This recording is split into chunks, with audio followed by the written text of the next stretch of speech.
We like to call it the Supernatural Hour. And now, our hosts. Today we're going to talk about symbolism. And I'll be honest with you, it is a very, very enormously, gigantically broad topic. We could talk about this for weeks. Not only is it broad, it is also deep. It's extremely deep, yeah. It's like the ocean. We could have a whole podcast just on symbolism. Right there and there. It's like the ocean. It's deep. Oh my goodness. And with that, symbols. Good night, folks. I nailed it. So we realized that there's no way we're going to be able to talk about everything or every aspect of this. But this is something that we have spoken with Doc about on several different occasions, and it's fascinating listening to him. So I am going to just stare at Doc until he starts talking. Oh, well, I better start talking now. Symbolism is one of my favorite things, I think, to dive into and research. I love world religions. I like understanding deeper meanings of things, and so I've spent a few years diving into particularly archetypal symbolism. And when you think about symbols, symbols are, they can mean a lot of things. The same symbol can have multiple meanings to an individual. They're similar to parables. You can get as much out of a symbol as you're prepared to receive, I think. And so there's a couple of different thoughts about why certain symbols impact us on such a deep level. And the archetypes are kind of these primary symbols that kind of root back to our nature as human beings. It's even broader than the symbols, though. As I was looking at some of the research and listening to some of the YouTube channels where Carl Jung, yep, psychiatrist, talked a lot about it.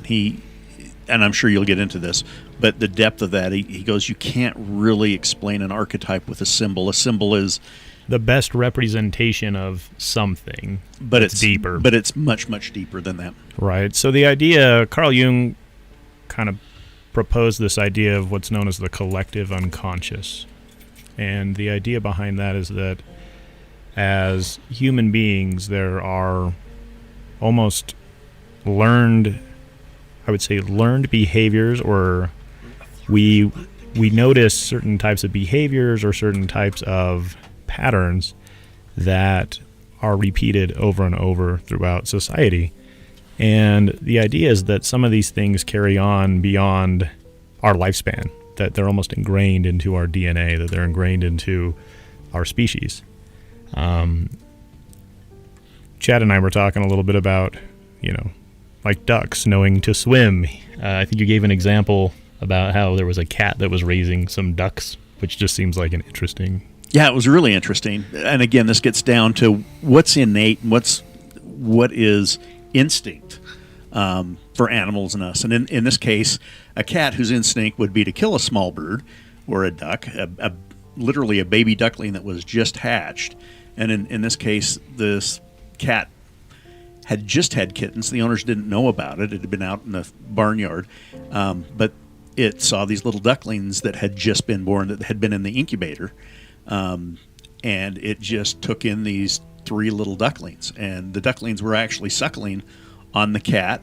And the cat was, the first time they saw the cat, it had one of these little ducklings in its mouth. And it was actually bringing it back to the litter where they, where the kittens and the other 2 ducklings were. And the owners were kind of freaked out. It's like, cats don't take care of ducklings. But what they surmise is that the cat's hormones were in that mothering, nurturing thing to the point, and she saw small, fuzzy animals, and she just nurtured them. That she bonded to them, and she nurtured. And the ducklings, hung around with her. Well, and it went on to say that ducks are born to just peck at the ground and eat like ducks do. They're not suckling animals, but for whatever reason, they did. I don't know if it's because they saw the cats doing it and thought, okay, I guess that's what you do. Right. Yeah, but then in addition to that, you get into the nurture versus nature. You get into addition. So part of this is nurture with the cat mother pulling it in and, putting her arm around him and protecting him. But then she's looking at him like, what are they doing over in the water trough?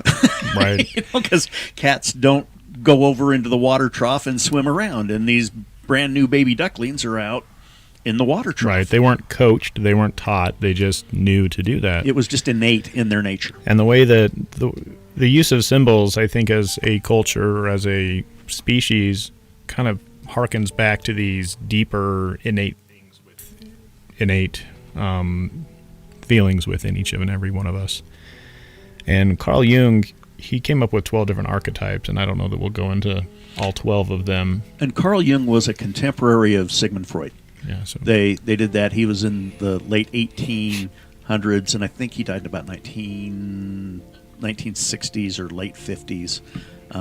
But he's, world-renowned psychologist. And a contemporary with Freud. I've listened to some things about him talking about Freud and their relationship. And they worked in conjunction with each other and had different ideas on things. They had ideas that were in common on things, and they were contemporaries. It was a really interesting YouTube that I watched on that. So a couple of the things that he would focus on, these 12 archetypes, there's different figures that we see in a lot of folklore and even in the modern day in film.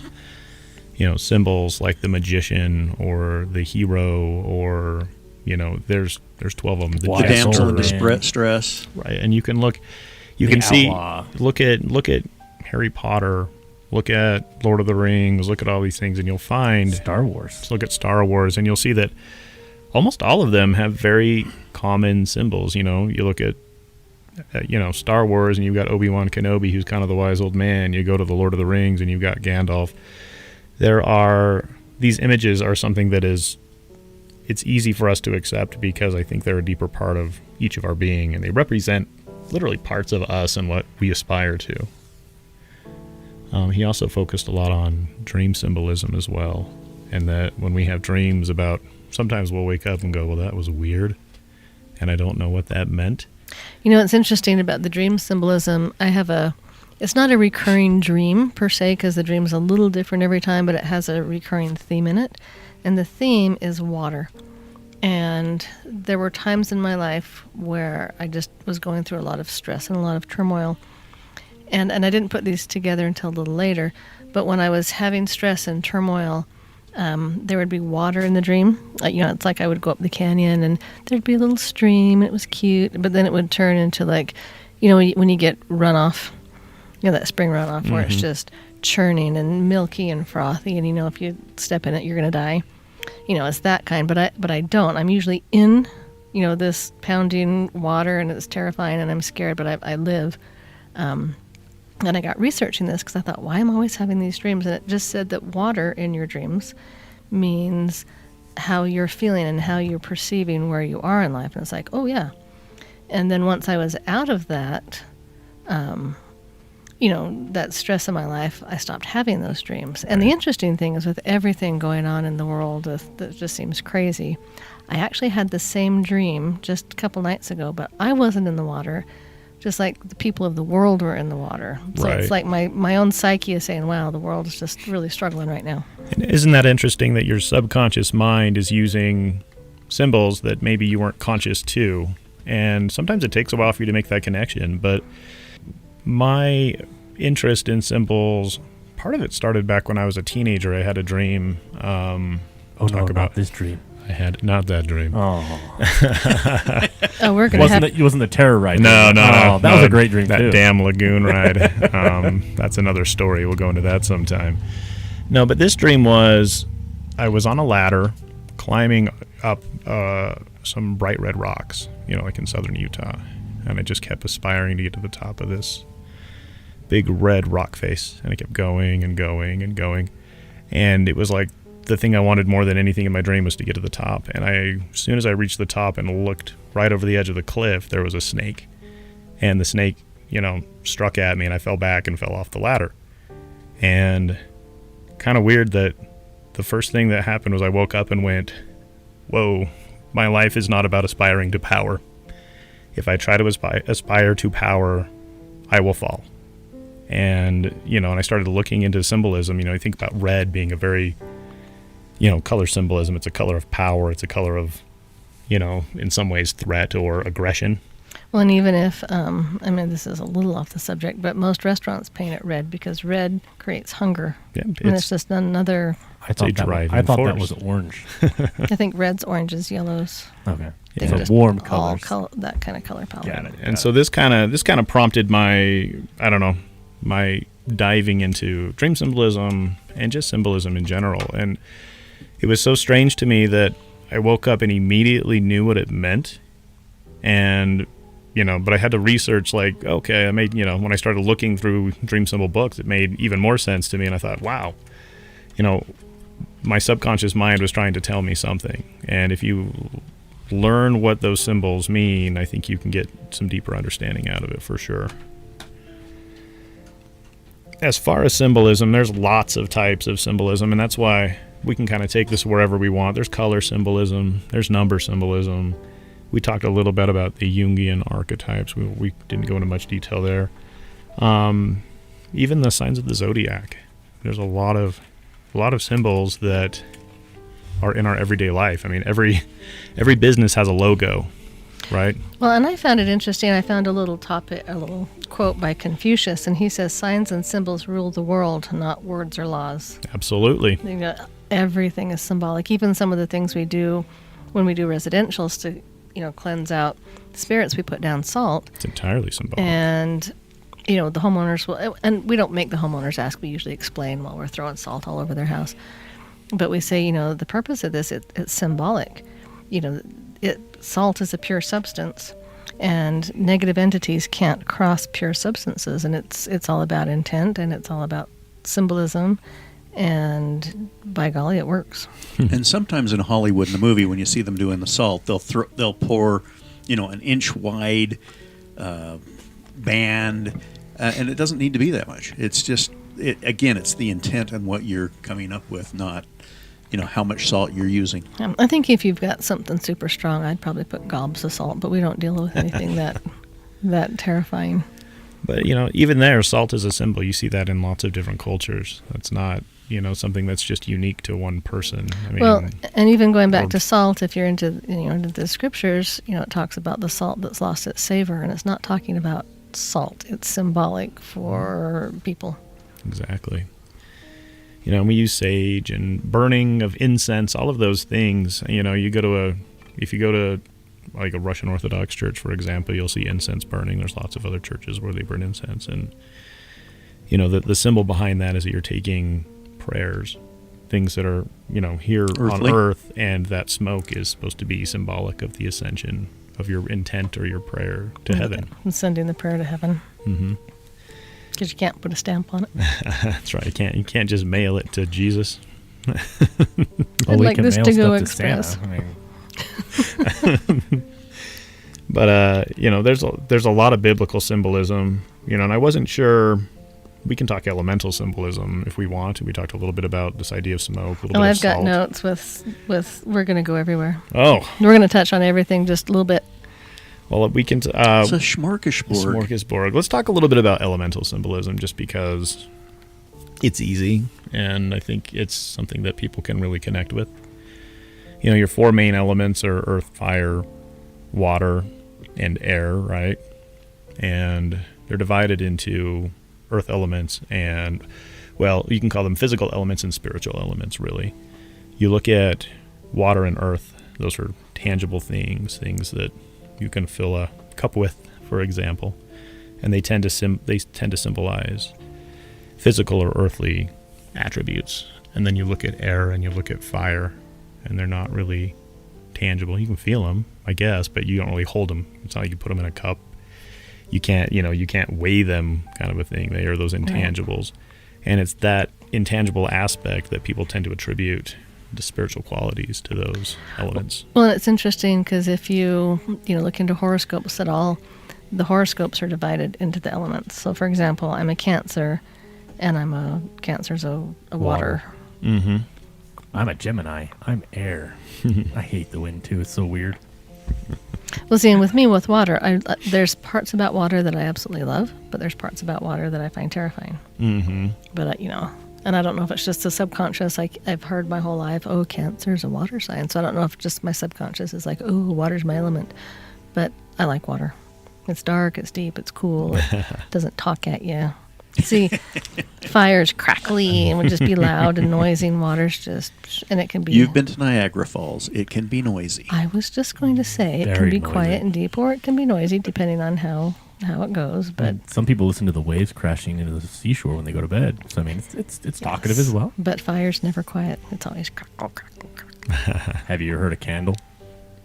They're pretty cool. Okay, fine. I mean, every once in a while they flicker, I guess. Fine. But you don't hear them.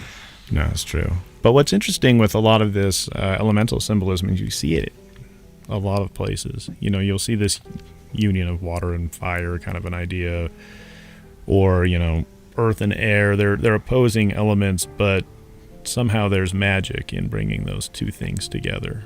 That's something that's a very common thread throughout the Bible. For example, is you'll see a lot of this fire and water symbolism, and it's more about bringing union to polar opposites than it is about kind of embracing one or the other. Because if you think of fire and water, fire can evaporate water, but water can put out fire. I mean, they neither one of them has ultimate power over the other. Right. Whoever's more intense at that point. And what's kind of funny, one of the things that I've been reading about, and take this for what you will, but if you look at religions throughout history, and I'm not, and if you look at the zodiac, there are certain periods of time, there's different ages, the age of Taurus, the age of Aries, Aquarius. the age of Aquarius. I was going to say, we can sing that one. Which everyone can sing the age of Aquarius, I guess. But, they say that there are these time spans that last a couple thousand years, plus or minus, depending on who you talk to. And if you look at religions through these different times, it is kind of strange. If you go back to the Egyptians, for example, they operated during what we would have considered the age of Taurus in the zodiac. And a lot of their worship was very much earth-based, right? They built pyramids, they built these giant mounds, these giant structures, and they worshipped things like bowls. Bowls. Yeah, there's actually a ritual called the drowning of the bowl that the Egyptians used to do, and it's very symbolic of what we would consider like a baptism. Basically, is they would drown the bowl, and it would be basically taking the sins of the people and cleansing them, kind of an idea. And so you look, it's weird that there's this earth element, Taurus being an earth sign, and the rituals and the worship and the society is almost built on this heavy earth focus, right? And then you start moving into the age of Aries, which is the ram, which is a fire symbol. And this is where you start moving into Moses and Judaism and Jehovah and burnt offerings. And burning bushes. So fire becomes a big symbol. And this is where, as they start embracing this fire symbolism, they start basically rejecting the earth symbolism, the golden calf, for example. That would be the penultimate rejection of the earthly symbol, right? And they embrace this fire symbol with a God that's not tangible, with a God that is, a spiritual focus, right? And so, and worship goes that way. They burnt sheep, they burnt rams, they burnt lambs. That's the animal that they sacrificed to Jehovah. So it's kind of odd that fire symbolism, Aries, and the next phase of this, the zodiac kind of plays through. And this happens for a couple thousand years. And then all of a sudden you get this birth of Christianity who comes to, Jesus, who replaces the law of Moses. And what symbol would most people associate with Jesus? The cross. Water? Or the water. As far as an elemental symbol? As an elemental, yes, water. As an elemental symbol, water, right? The whole focus was the fisher of men. The baptism. And so when you move into this new age, the focus changes. And this is an idea of, instead of worshiping a god in the sky, this was God made mortal. This is a spiritual being embracing humanity, embracing a physical element, right? This is Jesus being baptized. People say, why did Jesus need to be baptized? He says to fulfill the law. It's a symbol of God, or the Spirit, coming to earth and embracing mortality, embracing the physical. it's interesting that that plays out that way. And then if you look at Jesus at the Last Supper, one of the things that he mentions is, they said, well, where do we know where to find you, basically? And he said, look for a man holding a water jug. And if you look at the symbol of Aquarius, it's a man holding a water jug. And it's weird because you think, holding a water jug would mean it's a water symbol, but it's actually an air symbol. And so a lot of people think we're transitioning out of this age of Jesus, where everyone embraced Christianity as a religion, and we're moving into Aquarius, which is an airy, new agey kind of an idea of worship. And so that's why society's kind of been moving away from Christianity. Interesting. So yeah, it's been an interesting foray. And I'm not one of these guys who thinks that the zodiac really dictates a whole lot in our lives, but it's been a very interesting pattern. And I thought it was interesting that specifically in the Bible, with Jesus knowing he's going away, tells them to look for the man who's carrying the water jug to know where to go. So. Yeah. And I know we've talked about symbolisms in the past, and one of the things that you brought up with Aries is Aquarius, is that air symbolism is also a sign of communications. Yeah, electricity, communications, and it's weird that we're now in an age where technology has given us instant communications. There's we have ways of just communicating instantly between. I can send you a text and it goes across the world if it needed to, but that ability we have is crazy. That's the age we're in. Yeah, it's like the exact opposite of what you'd see in the the age of Taurus, where everything was very concrete and focused. This is now everything is almost abstract and intangible. I just think of everything that travels through the air, radio waves and airplanes and rockets, and it's just. So in the next 1,000 years, what's our next elemental going back to Earth? Well, yeah, we got a ways to go with the age of Aquarius, I suppose. But yeah, we would go back to an Earth element. I'm trying to remember which one it is. I'm sure somebody listening probably remembers the zodiac cycle better than I do. The sun cycles seem to move in reverse from what the typical zodiac does, if I remember correctly. All I know is if Mercury's in retrograde, bad stuff happens. But even going back to this whole zodiac idea, if you look at the Bible. The word holy, people say, comes from the word helios, which means sun. And Biblia, Bible, comes from books. And so the actual title of the Holy Bible would be the Sun Books. Like I said, we looked at these phases, which is kind of interesting to see some of that in the Bible. And also there's this idea of the central figure being the Son of God, the light of the world. And there's so much sun reference to Jesus as a character, as an individual, right? And then I don't think that it's coincidental that there are 12 apostles, and each of those 12 apostles in a lot of ways symbolizes one of the zodiac signs. The most obvious would be the backstabber, Judas, symbolizing Scorpio. And there's some other ones, Virgo and Gemini, the twin. Thomas means twin. There's some interesting overlying symbolism there as well. And so sun symbolism is also something that we see in every culture, but it's not lost, I think, in Christianity or in the Bible. And when I was trying to bring up this focus of sun worship to people, sometimes people question. I said, well, what day do we go to church? Sunday. We go to church on Sunday, right? I don't think that you can, in terms of, Christian worship in any way, I don't think you can escape this idea that there is a big overlay with light, with the sun in worship. It's just there. Well, and I think it's interesting because when you think of the sun, like if you tell a child to draw a picture of the sun, what are they going to do? You're going to draw a circle. Mm-hmm. And shapes are very much integral in symbolism, not only with the elements, but just by themselves. And when you're talking about the sun, it just made me think, in the Egyptian Egyptian culture, the circle meant a lot of things for them. And one of them was representation of the sun god. Mm-hmm. They use the circle a lot to talk about him. And even in the Chinese symbolism, circle expresses heaven. And if the circle is within a square, it's the coming together of heaven and earth, because they use the square as a symbol for earth symbol. Right. And if you take that back, even the shape of a pyramid, right? What is the base? It's a square. And it comes up to a singular point. and it's the same symbol that you see. It's a circle and square symbol, and so it's planted in earth, but it aspires to heaven. And just like, if you look at the is it the Temple of Heaven in China, where the base is a square and the dome above it is circular? It's that same imagery, and it's intriguing to me that you see this everywhere. If you look at the flag of New Mexico, and I'm trying to remember, I think it's the Zia Yellow culture. with the red circle and There's a the circle rays there, coming and then out of there's it. four rays that shoot out in Three four rays different in directions. 3 different directions. It's 4 rays in 4 directions, Is it? and the reason for that is just like you were saying, is circles represent spiritual things, and the reason for that is because if you try to calculate the circumference of a circle, we use a number called pi.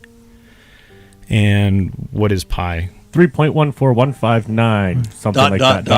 Infinite, there is no. So it's an eternal number, right? It goes on forever. And so when you're determining the circumference of a circle, truly it's an eternal number. It has no end. Not only everyone understands the circle as when you draw it, you can't see a beginning or an end, but mathematically it is without end because you use pi to calculate it. And then on the flip side, when we were talking about squares, go back to your 4 elements we just talked about. They're earthly symbols, right? The 4 forms of matter. You've got solid, liquid, gas, plasma. You've got 4 seasons, fall, winter, spring, summer. There's 4 main times of day. There's sunrise, midday, sunset, midnight. And so 4s are very, very physical, very earthly based. And so you see them in every culture. We just talked about New Mexico, in China, in Egypt. There's not only is there the number symbolism there, but there's the actual symbol of the square.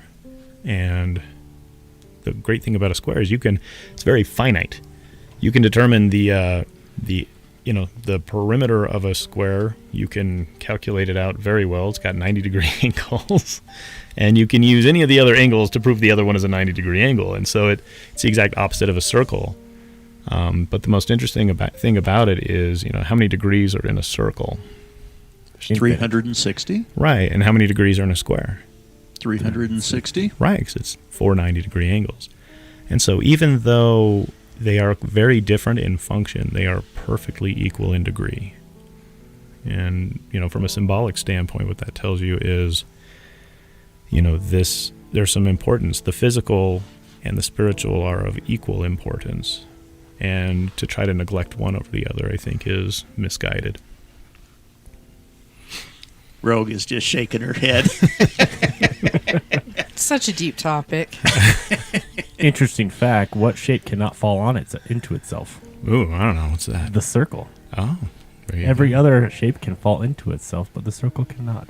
That's why they make your manholes out of circles, because they cannot fall in. You're talking about, so yeah, you can't find an angle for it to drop. Exactly. That's But if you interesting. have a square, you can find a way to make it That's fall. right. You just tilt it up and boom. Interesting fact of the day. There you go. I learned something. So yeah, symbolism is everywhere. You see it in everything. Like I said, we were just talking about seasons. And not only is there that idea of 4s, but if you get into the symbolism of seasons, you look at the spring, and it's symbolic of birth, right? And then you go to summer, which is the peak strength of the sun. It's the kind of your big, strong, healthy years. I'm in my 20s. Yeah. And then eventually you transition into fall, which is I'm in my symbolic of 40s. our gold. They say the golden years is the time the leaves change. And it's not only that, but symbolically, this is the time where we're able to reap the benefits of our work, right? This is the harvest season. And then eventually you transition into winter, which is death. And it's so interesting that our life cycles are patterned after that as well as beings. We can see so much comparison there. And that's why when you study the Druids or any of these other, cultures that were very close to nature, they celebrated all of these changes because they understood the connection between the earth and us. Now, you were talking about symbolism and numbers as well, and we touched a little bit on that, but I know coming from people who I talk to on occasion at like work and places, I've had people talk to me about numerology and stuff, and I don't know if you smile a little bit because I know you've heard numerology, but there's interesting things just about numerology, and some people really take that to heart and use it almost as a religion. Like, oh, I see the number 31 everywhere, and now my life is all based around 31. And I look for these numbers, and I know each individual number has its own specific things, but I don't know what your take is on numerology and numbers themselves. Oh, with numbers, I mean, there is no denying that certain numbers invoke certain thoughts or feelings, But like we were saying, with symbols, you're going to get out of them what you're ready to get out of them too. And what I may interpret a meaning of a symbol to be, someone else may interpret it to be something completely different. But in general, when you're looking at numbers, I mean, number one is kind of that unity, the singularity, whatever you want to call it. That's one's pretty easy. And then you look at twos and you start getting into this idea of duality. And this is where things like creation happen.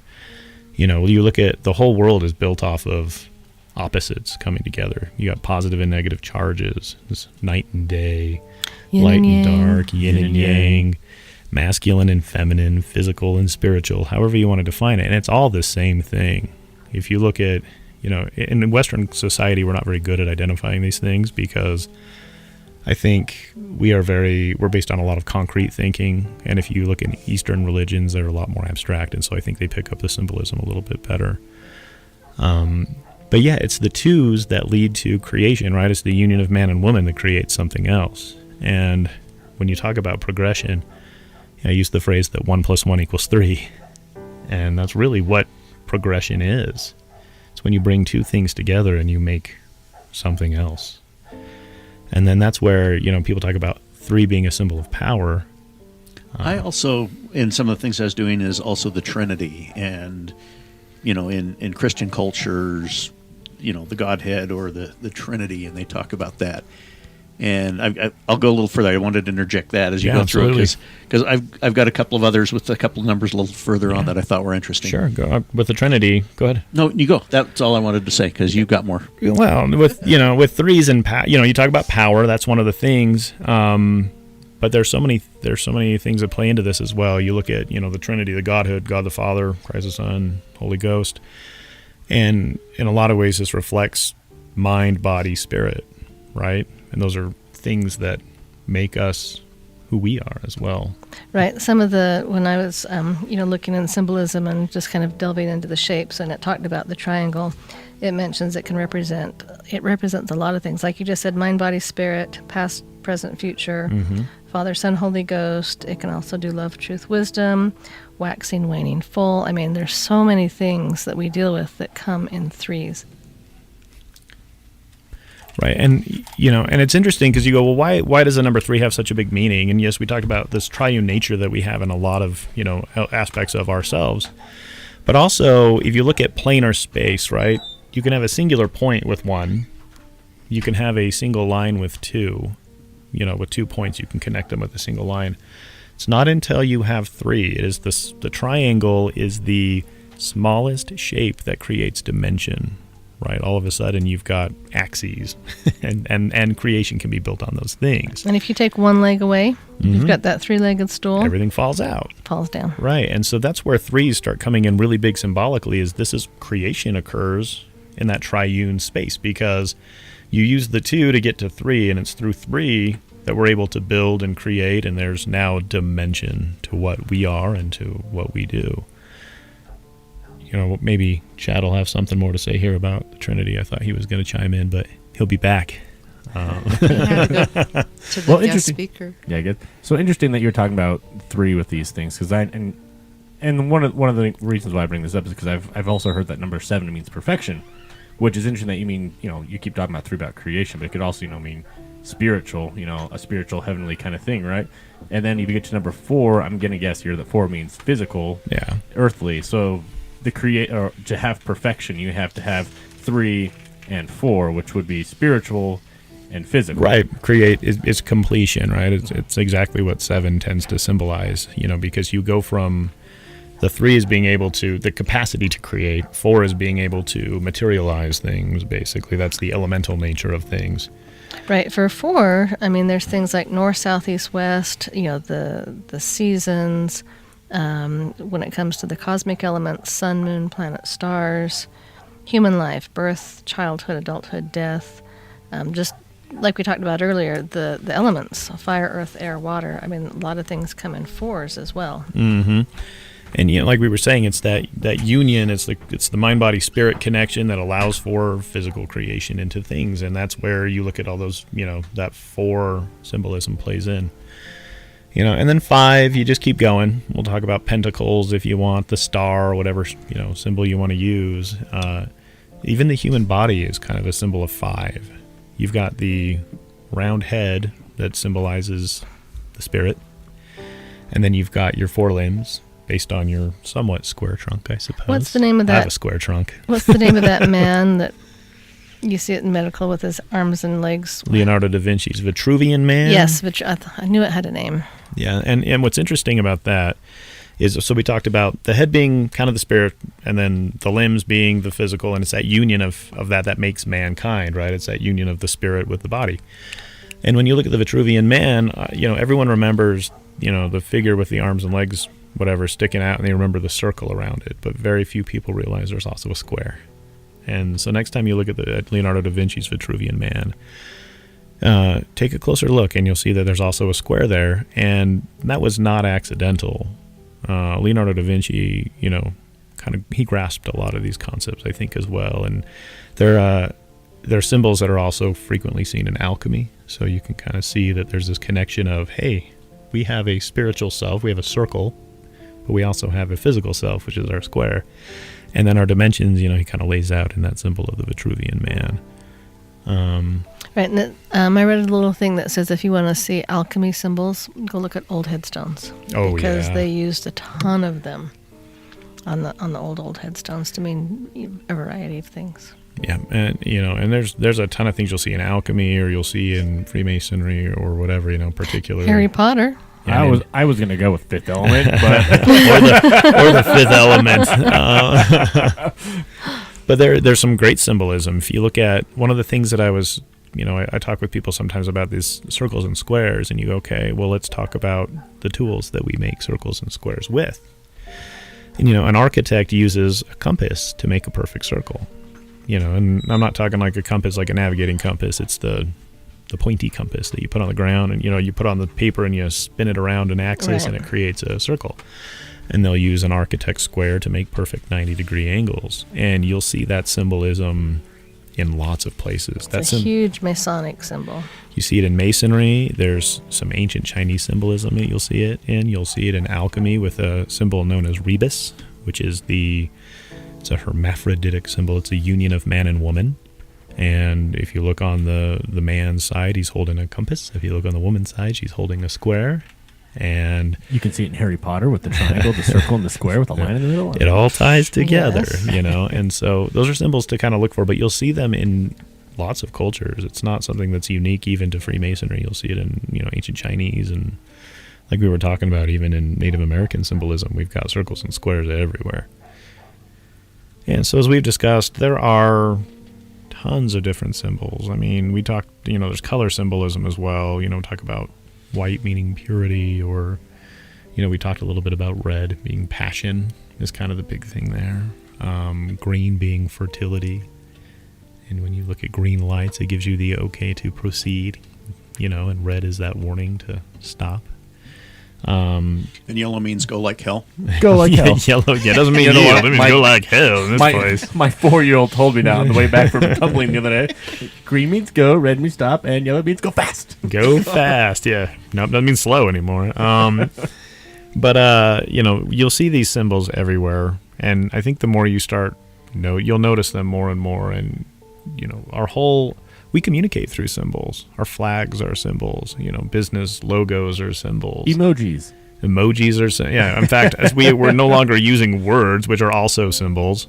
We're just using pictures these days. It seems like going back to the Egyptian days. Well, and in some ways, the emojis and those kinds of things can convey more or additional information than just the words do. Right, because emotions. people can read words and it's like, okay, are they being sarcastic? They being fun? Right. And the emojis have actually given us a way in to get context, written text to give some context of the goofy smile or the Right. The crazy looking smile, you can add a little bit of context through the symbol, where in verbal communication, oftentimes you'll pick that up through voice inflection and those kinds of things. Right. But in written communication, so many times people will take things wrong.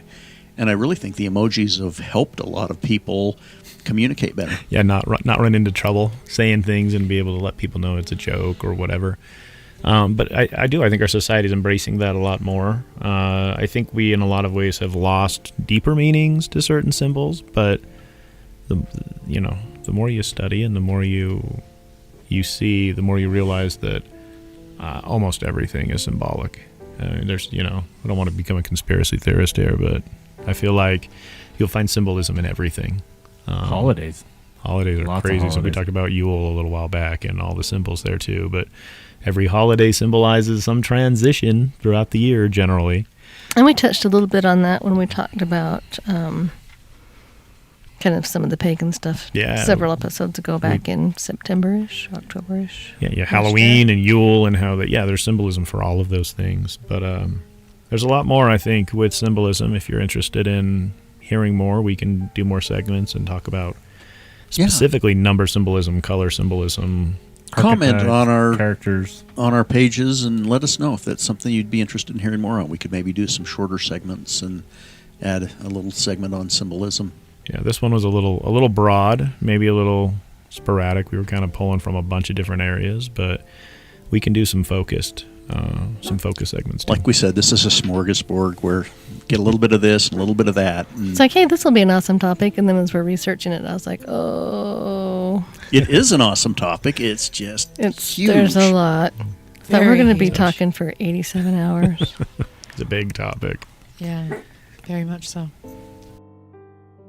I just wanted to say thank you to our YouTube insiders, our patrons. We have a couple of new microphones that we're using today for the first time, and their patronage and donations help us fund the podcast and pay for the web hosting and all of the things that we're doing and new equipment that we're getting. We want to get a new soundboard for Klaus so we can add some cool sound things.